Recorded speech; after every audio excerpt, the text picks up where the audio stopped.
Hey, how's it going all? Just want to do a video.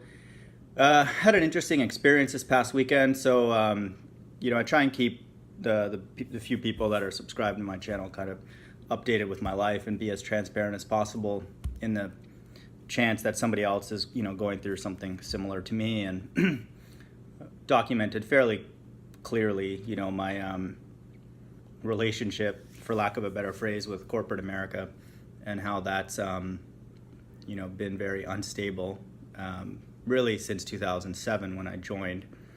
And I'm doing kind of like hourly work now, just to, in a way, not like I've said in pretty much all my videos. I struggle with being a part of this system, and I feel like working in it is a form of supporting it. But to me, this is a little bit of just signing up for the job, in February of 2018, and then finishing the project and being, sort of a man of my word, and not just walking away, and that type of thing. So I don't know, this thing for me personally, work-wise, could last 2 weeks. It could last a few months, maybe a little bit more, but it's on the order of months for sure. Definitely not years. And it could be on the order of weeks. So that's kind of like my mindset. And, but I wanted to talk about an experience. So I was golfing this past weekend, and then right when I was putting my clubs in my car, there was a older African-American man, what we call African-American. He could be, an Israelite, but he was sitting there in his truck. It was parked in reverse. So he was kind of facing me as I was putting my clubs in my trunk. And it was a strange scene. He was talking to another guy who was also getting in his car, and then I was right beside him. So he started talking to me, and he basically just started saying a bunch of sort of like gibberish. I thought he was just, speaking kind of religious, like, I'm very happy for this day, you should be very thankful. And, it had some sort of spiritual thing to it. So I was like listening, engaging it slightly. I was hungry, so I was trying to put my clubs in my car and go to lunch. But he said something, like, you're the child of Abraham, and he was saying all these different things, and it's it didn't sound like it was ill-intentioned at the beginning, and then first it was a struggle. I didn't understand what he was saying from a very practical perspective, because he was a little bit of distance away, and he was just talking random, just kind of gibberish, really, like no real point to it. With like apologetics or evangelism, if he was like, thinking he could evangelize or, share something with me, it's definitely important to have like, something very concise to say, like to think about. And I think Flat Earth is an incredible apologetics tool, a hook to start conversations. Most of the time when I take like a Lyft or an Uber, or if I just see people on the street who I'm engaging, and I feel it's appropriate, I will start with like, are you a spiritual person, or do you believe in conspiracy theories, or and if they say yes or no, I say, I got a good one for you if you want to hear it. So I have kind of like opening line, kind of like quote unquote spiritual pickup lines. But this guy was just giving like just gibberish, and it was pretty early still in the day. Like I don't think he was drunk, but he was like an older kind of guy, so I don't want to like be rude or whatever, but it was an eye-opening thing, because when I drove away, my friend who I was golfing with called me. So we were driving in separate cars, and he told me he had an experience like that, decades ago, where someone came up to him and asked him for something and was making conversation, and they even had like a wad of cash in their in their armrest area. And this guy did too, which I thought was kind of peculiar, because first of all, I don't see very many people use cash in general, because I see the cashless society coming. But I thought that was kind of odd about this guy that was talking to me. And then my friend said that was like, that person was like threatening to like rob him. Like they were asking initially kind of a benign question about directions and this and that, and then they pulled a knife on him and all this kind of stuff. So he called me and he said, you have to be really careful, around, people like that, even if it's a golf course. He said he had this interaction happen in front of an academy, which is like, a pretty, populated retail outlet store. So, it can really happen anywhere. So and that was a long time ago too, where times were quote unquote, better, safer than they are now. So kind of the point of this lesson is like, that I learned from that is that, just because a person's an elder, or if a person's talking about spiritual things, in my opinion, in the times that we live in now, probably be more on guard with that, just because, again, I'm not saying like all the older generation are faithless, but really the older generations are the ones that are more likely to not have very much faith, because they're the ones who created a system like this, and they've allowed basically this to happen, and obviously we're only allowed to have as much faith as God gives us. That's the Apostle Paul has said that, and that's very true. We're only allowed to believe what God lets us believe. And so, it's ultimately all of this is God's will, but I'm just saying from a sort of, heads up perspective, it's like, just because a person has age or is speaking on spiritual things, obviously that's not, of anything in slightly, those things are things to be more cautious of, instead of being something that we would, in probably prior times or mindsets, we would be drawn to, as like an elder or someone with a certain amount of wisdom and all that. And so, again, I'm not making a blanket statement like the older generations are faithless, but even Jesus tells us that it's, you can't put, new wineskins into like old wineskins. Like he's probably getting at many things, but I suspect one of the things that he's talking about is like these people who have like older ideas and ideologies and have set in their ways for their life. It is very difficult to like give them, new ideas like flat Earth and the chip and all these kind of quote unquote conspiracy theories that are now becoming plainly obvious. It's like they're just living out the end of their life, and many of them have lived faithless lives. Like they're just literally actors in this movie, that's taking place. And God needs a lot of actors. He needs a lot of people to follow along, and especially religious people. He needs them to be kind of the most docile, because they would be the ones who would be the ones one would think would be the most, active to, sort of defend God, in this world, and ask people to consider what God would think, and that has clearly not happened. And so in order to get to the point that we're in now, and in my opinion, it's only getting worse. So, we obviously have to like respect people, and I took what my friend said to heart, because like, and I remember this stuff would happen in undergrad as well. We would get kind of emails and warnings near the end of the year around Christmas time to like be a bit more careful, about our rooms and our dorms and our laptops and things of value, because people would start, stealing more near the end of the year, because like, Christmas time, they need things, gifts and all that kind of, the irony, like we're supposed to be celebrating, Jesus's birthday, which is highly unlikely that it's in December, but there would be more thefts basically in our dorms. And so to me, it's the same kind of thing that's happening. It's like, as the economy gets worse, as, things get, basically tighter and tighter, people are more and more broke financially and all that kind of stuff, like people start doing weird things, especially if they lack faith. God's people, in my opinion, with Jesus Christ as a main example, when faced with adversity, when essentially they're being cornered, when they're losing, quote unquote losing, they don't, fight back. It's like we have many, many examples. In my opinion, it's justified to obviously defend ourselves, but when it's a situation like this and the system is so overwhelming, we definitely understand that the entire system is winning, and it's going to win temporarily. And I do think that we are required to stick up for other people. Obviously, if someone else is being abused and marginalized, and we have some ability to like, minimize it or remove it, I do think that that's our responsibility, irrespective of what we think of that person who's being oppressed. But, so that's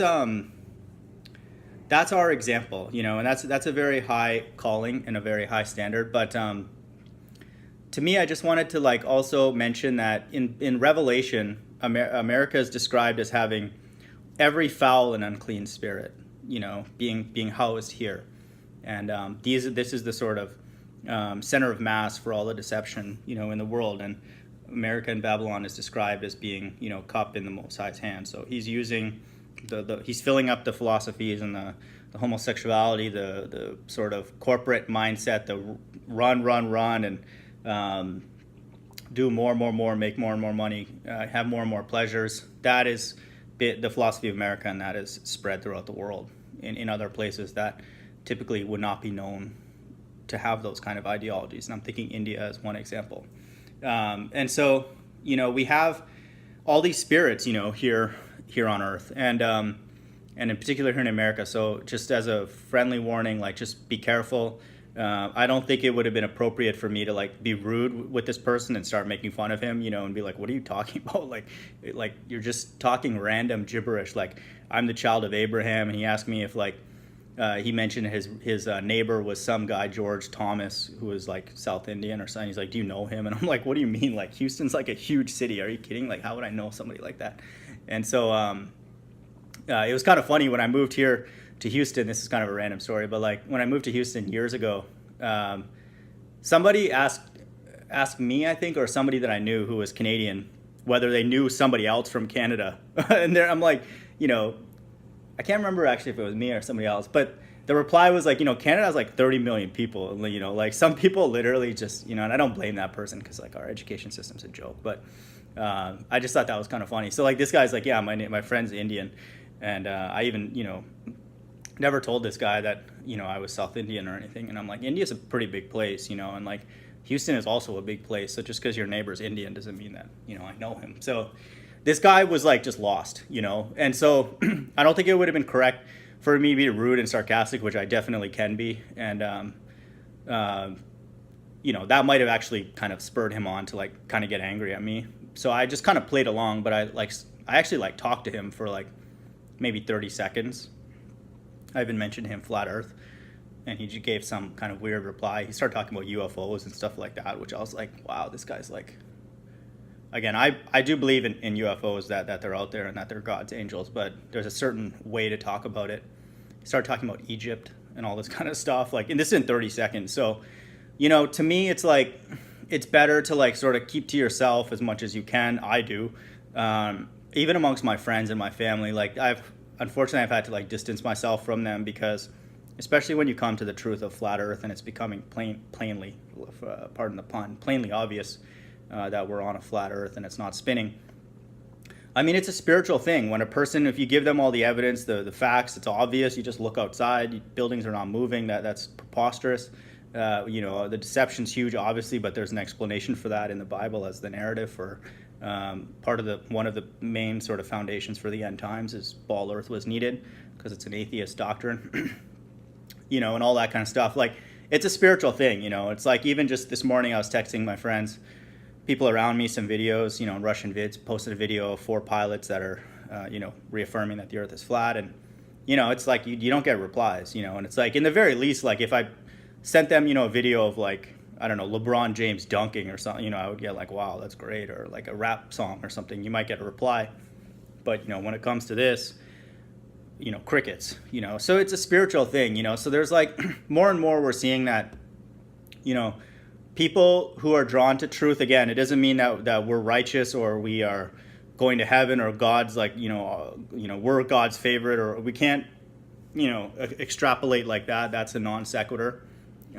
It's just that, but, people who are drawn to truth, it's becoming more and more clear who those people are, and even amongst them, you have different motivations, and even myself, I have to challenge myself regularly, like, why am I sharing things? Am I trying to get something from this and notoriety or an applause or whatever, so there's all these different things that are still out there that could potentially defile us as we share truth, even if the truth is true. And so even amongst the truth community, we have to obviously just be careful, but in particular the Hebrew Israelites, which was very disappointing for me because they've taught me, very few important pillars that I stand on today, like America's Babylon, the deceptions in Christianity as a whole, Jesus' skin color, who the true Jews are, in the very least who the true Jews are not, and that type of thing. But, and I've done a video that I think the leadership there is involved in Freemasonry. So even like people like that who are, I would say, on the forefront of like uncovering truth and deception, a lot of their leadership is still very, very corrupt. So, in my opinion, out for money, you know, and running a scheme, basically using what I think is partial truth. But so even amongst the truth community, we have to be careful, doubly, quadruply careful amongst those who, you know, just basically talk gibberish. Like now it's becoming clear that like a handful of truths like 9/11, flat Earth, America's Babylon, Jesus' skin color, RFID chip, all these things that are either proven or it's like going to be, you know, shown very easily that is true. And just using common sense, you can kind of deduce that they're true, and they're all interlinked. So once you kind of get your foot in one, it's like all the rest sort of kind of fall into place. You know, you can kind of get a sense of who's seeking truth and who's not. And so, again, I'm not saying we just rest on our laurels and think that, you know, just because, like, you know, we believe in these conspiracy theories to be true, that somehow, you know, gives us a right to certain things. To me, it's a blessing, because to live this life without a narrative, to me, is just empty. You know, this generation, to me, would be the most useless generation for all people on earth if there wasn't a narrative that's governed by something, the Bible or whatever. Because to me, even the people at the top are unhappy, because they're basically enslaved too. Like, we think, again, I've said this in other videos, like, we think CEOs have it great, but, you know, they can be replaced. They're being replaced all the time. Obviously, they have money. They'll probably do okay for their life and maybe other generations, but they still have the ability to get bored when they're not working or not being productive, and then they have to go and sit and lie on conference calls and pretend like everything's great. Like, I'm watching mainstream financial news. People are on there saying this is the greatest, you know, economy's ever been, and all this stuff, which is like, I mean, obviously not true. And it's like, that's essentially what you have to do, you know, when you're in a leadership position at these companies, and to kind of keep this narrative going, you know, until God decides to, like, basically make it obvious to everybody that that there's something else going on. And so they're unhappy too, people at the top, and I'm not, you know, soliciting pity for them, obviously, but you know, the top down, the down are obviously down. Like, there should be, you just have to, like, for me, I just have to walk outside in Houston and see an absolutely growing and blooming homeless population that just is like extremely obvious, you know, and just in very, like, destitute squalor. And you know, really, in many ways, I'm not far from that. If I were to, like, sort of rough it and tough it out, and I'm not trying to get sympathy from me either, but, you know, I could, after this contract stuff wears out, you know, I guess I could drive Lyft or Uber, which, you know, I'm not trying to be rude to anybody who does that to make ends meet. Obviously, I come across a lot of them, and I enjoy our conversations, but that's just not for me, you know, and I'm actually more the type to just give up, you know. It's like, for better or for worse, this is just the way I was made, you know. If I'm on a quote-unquote losing team, and I'm not blaming any individual, I'm part of that losing team, you know, I'll just give up, because, like, those things to me would be a short-term solution, and I'm in my late 30s, so it's not like I could do that for 30 years anyway, so I'd rather just kind of die with dignity, live out maybe a year or two, and then, you know, be at the mercy of whatever God, if God exists and flat Earth is making that plainly obvious, whatever he wants to translate me into, and he has the choice to not do that, in my opinion. So that's to me, that's what happens, is that when a person dies, you know, we give our control completely to God. At least right now we have, you know, we can move. Most of us have all our hands, arms, feet. We can move around. We have some control of, like, our quote unquote destiny. But when we die, we're purely at the mercy of whatever God wants to redeem from our life, from our mind, and that. So that's why I feel the Bible refers to Jesus Christ, or Yahushua, as the Redeemer, because he's literally redeeming that energy back to himself, and you know, deciding what that will become. And so, in my opinion, the whole concept of, like, a spirit in a body and how it alters throughout our life, that is a mystery that no human, I don't think, knows.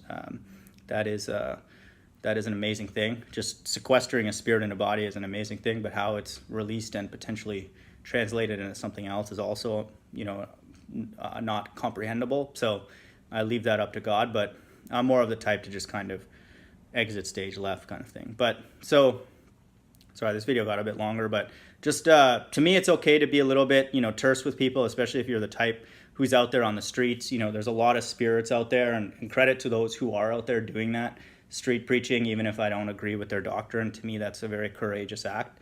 I hope that whoever does that is doing it for the right reasons. And in many ways, I think that will help protect that person, because even if something were to happen and they would be harmed or killed, you would die sharing the truth, which to me is the best way to go, as opposed to really doing anything else, would be not as virtuous as that. So, even like all the debate channels and Flat Earth and all the work that people are doing, whether through chat rooms or out in real life, out on the streets, that's an admirable thing, and I need to start doing more of that. I got my signs made, so I have to just now pick a slot and start, pick a place, try and mix it up and go to different parts of Houston and try and talk to people. I do it. I'm much better on a one-on-one basis, but I am kind of excited by the thought that, if people are, I'll make myself visible. And then I don't want to lure people to come and talk to me. I'm not going to badger people or bug them. I'll try and casually start a conversation and, leave it up to them to kind of ask questions, and I think that in many ways that will protect me, because, I don't want to be confrontational just from a purely strategic point of view. And from a practical point of view, I don't think that engages God, because to me, God is the one who brings people to truth in his way and his timing, and he's the one who allows us to ask questions, which to me is a form of worship. And I do think that the end times, to me, is the end of a lot of different things. And I wanted to bring out one verse which I thought was really cool, was that in Matthew 13:41, this is English Standard, and I'm only using this because it's a little bit easier to understand than King James. It says, "The Son of Man will send his angels, and they will gather out of his kingdom all causes of sin and all lawbreakers." So to me, this cannot mean anybody who has committed sin, because the kingdom would be a small place. It just would not have many souls from a practical perspective. So it's all causes of sin. So all the things that basically stupid things, things that just don't make sense, or not logical, being greedy, stealing things from people, lying, cheating, politicking, just lack of faith, being perverted, and all that, which I'm guilty of all those and many more. But all those kind of stupid things that are anti-Christ, anti-God, those mindsets will go away, and to me, just the lack of resources and the kind of boredom and all that kind of stuff, to me, are one of the the underpinnings to a lot of the sins that are happening in the world. People sense a scarcity, and then they react without faith. And so basically all those things will be removed. And then, to me, we'll be free to basically be smart. We'll be be able to think more like God. And we will be able to ask questions and not have 800 barriers of resistance to the answer. And we'll be able to be smart. We will have used this time, and I feel the 144,000 that are described in the Bible are being pruned for leadership in the kingdom, and their minds will be transformed, by this experience here on earth and that translation that happens based on God's calculations. And so we will be in better hands than the leadership now, which is pretty much anybody could do better. People in high school, kids from high school who don't even know anything about spirituality or anything, could do better than this, make a more equitable playing field than what we have now. Just the concept of charging interest on money that's created out of thin air is just, that alone is just preposterous. That'll just getting rid of interest alone would just fix a lot of things. You can still have banks who give money out according to what's responsible and good for the whole world or the community, but the interest part doesn't make any sense. There's no work that's being done. It's not their money, these central banks. So that alone would fix quite a bit of problems, and the debt burden that people have. They would still maybe have debt or things to owe society as a whole, but not be laden with a ridiculous amount of interest. So, we'll be in better hands with that 144,000. And then, as the Bible says, if the Bible ends up being true, that, Jesus Christ or Yahushua will be, the King of Kings. He will be the head of everything. So in the very least, lawlessness and perversion and all that stuff will not be applauded. It will not be rewarded. It will not be allowed. And, the kingdom of heaven will clearly be a significantly different place than the earth that we live in right now.